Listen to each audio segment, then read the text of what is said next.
Welcome to a Foxy Tech Tips tutorial on enabling running auto pause on your Apple Watch. If you find this tutorial helpful, please consider subscribing to my channel and liking the video.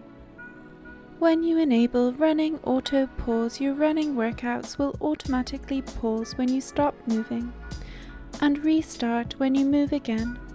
Here is how you enable that option.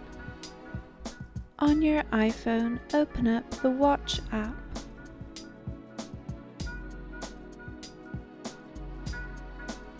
In the Watch app, on the page for the watch you want to edit, scroll down and tap on Workout down at the bottom of the page. In the workout options, you will see the option called Running Auto Pause. Enable it. Now, whenever you are recording a running workout, it will pause automatically when you take a break and restart when you begin running again. And that draws an end to this tutorial.